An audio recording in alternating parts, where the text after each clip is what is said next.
cukup lama ya, sampai berlarut-larut, sampai bertahun-tahun. Karena dulu sampai bapak tuh shock drastis karena ditipu orang kan, sampai usahanya di pasar yang tadinya bandar menjadi kuli panggul. Terus mama juga, karena mama kan seorang ibu rumah tangga dan punya anak 3, saya paling besar, yang kedua adik saya adalah cowok semua. Sampai mereka pun juga putus sekolah. Assalamualaikum warahmatullahi wabarakatuh. Saya dengan Anggra Putri Tania. Jangan lupa subscribe, like, komen channel YouTube Guru Official 86. Terima kasih.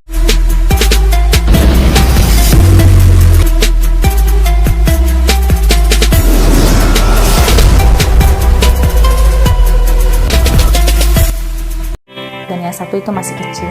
Sampai kami itu benar-benar kelaparan, dan selama bertahun-tahun itu kami tidak punya tempat tinggal. Bahkan kami pernah ikut menumpang di rumah saudara saya, bisa dikatakan itu adalah punya gudang kecil yang memang kosong. Dan di situ saya minta izin untuk saya bisa numpang atau ngontrak.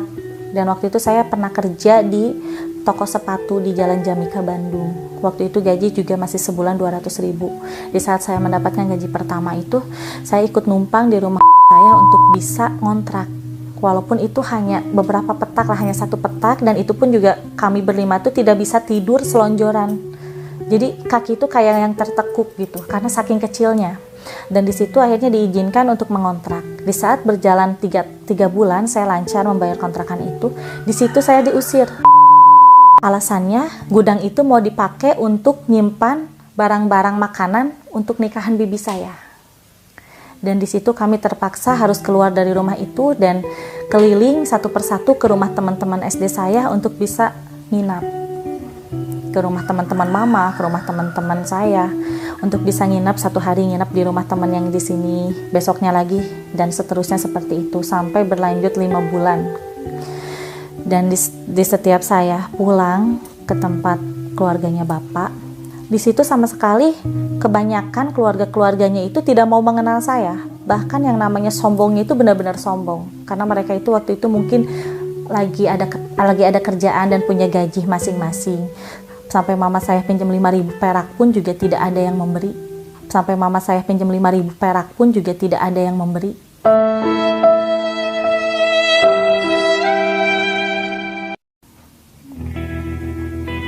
Tidak ada yang memberi. Sampai saya minta air seperti kayak yang mengemis. Terus di saat saya bertanya kepada saya, mereka itu tidak mau menjawab dan melihat kami itu seperti yang jijik. Tapi saya tidak pernah sakit hati dengan kejadian yang lalu, karena bagi saya itu adalah mungkin sebagian dari ujian. Dan saya juga tidak pernah dendam, tidak pernah sakit hati dengan kejadian yang sudah terjadi di masa lalu. Ini adalah hikmah bagi saya, karena ini adalah sebagian ujian untuk saya bisa meningkat ke derajat dan tingkat selanjutnya. Nah, dari situ saya benar-benar mengambil pelajaran bahwa hidup di dunia ini memang kita tuh gak boleh sombong ya. Mau kita hidup susah, mau kita hidup senang, mau kita hidup sederhana, kita harus benar-benar bisa ingat bahwa kita itu adalah semua ciptaan Allah.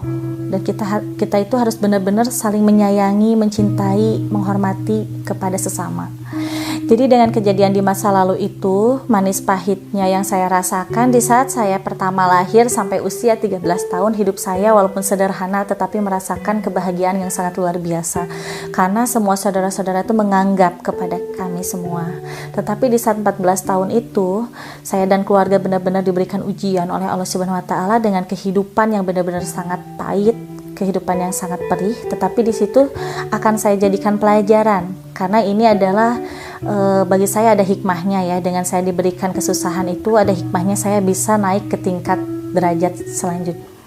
Saya benar-benar sangat hakul yakin kepada keajaiban Allah ya. Karena di saat saya kelas 6 SD itu saya udah mulai mengamalkan surat Al-An'am ayat 103. Karena saya merasa bahwa saya di saat dilahirkan itu diberikan keajaiban oleh Allah dan kelebihan. Nah, kelebihan itu walaupun itu murni alami gitu, tetapi saya ingin bisa yang lebih, yaitu dengan dibeli sendiri oleh puasa dan oleh amalan-amalan yang saya amalkan dengan zikiran.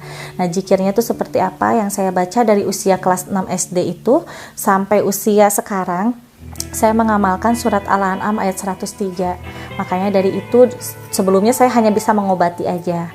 Tetapi di saat saya mengamalkan surat Al-An'am itu jadi seperti ada kenaikan gitu ke dalam pengetahuan saya. Dari mulai pengobatan langsung ke seperti mata batin tuh jadi tiba-tiba kebuka dengan sendirinya. Sampai akhirnya saya sering melihat sosok makhluk yang benar-benar sangat menakutkan, karena dulunya saya adalah penakut ya. Jadi ngelihat sosok yang seperti itu pasti saya lari, dan mau siang mau malam juga kalau mau ke kamar mandi itu harus selalu diantar oleh orang tua karena saya takut. Tetapi di situ saya harus kuat, jangan pernah takut dengan sosok makhluk yang seperti itu, karena sosok makhluk yang seperti itu tidak akan pernah mencelakai. Tetapi sosok makhluk yang seperti itu bahkan ingin meminta tolong kepada kita di saat mereka itu menampakkan diri kepada kita. Justru yang lebih pahit, yang lebih perih itu yaitu adalah saudara yang benar-benar itu adalah saudara kita, tetapi di saat kita susah, mereka itu tidak mau menolong dan tidak mau membantu, bahkan memandang kita sebelah mata. Jadi seperti gimana ya, saya tuh benar-benar sampai kemarin sebelum saya mencapai kesuksesan ini, saya tuh benar-benar merasakan bahwa saya tidak punya,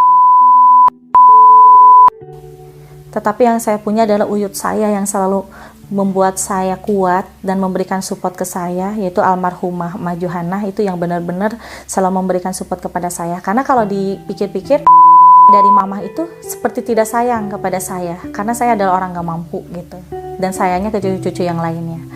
Dan dari kakek dan neneknya dari bapak, kalau nenek dari bapak saya tidak tahu ya, karena waktu saya dilahirkan beliau sudah meninggal dunia.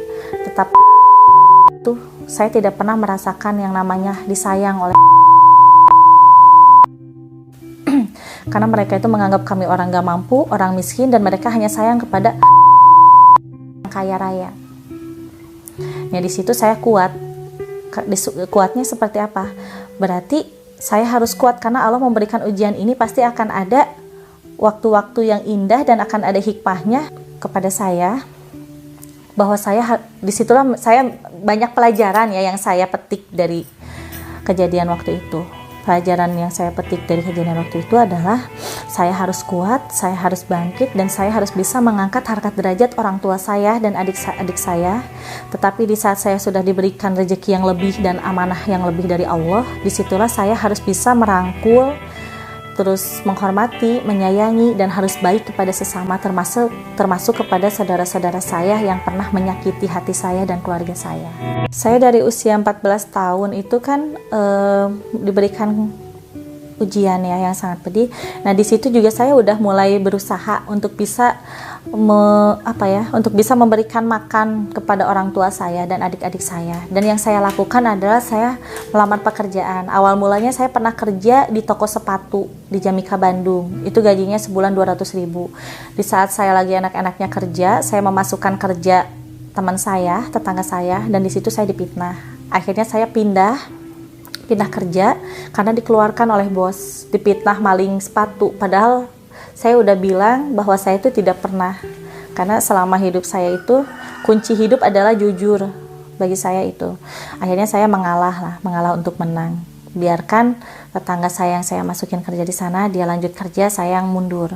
Nah setelah itu saya akhirnya melamar pekerjaan. Setiap hari itu jalan kaki dengan mama, dan mama tuh selalu bawa bayi adik saya yang bungsu kemana-mana, jalan kaki dari Jamika ke Kopo, dari Jamika ke Pasar Andir. Akhirnya ada yang mau menerima saya jadi karyawan toko emas di Pasar Andir Bandung.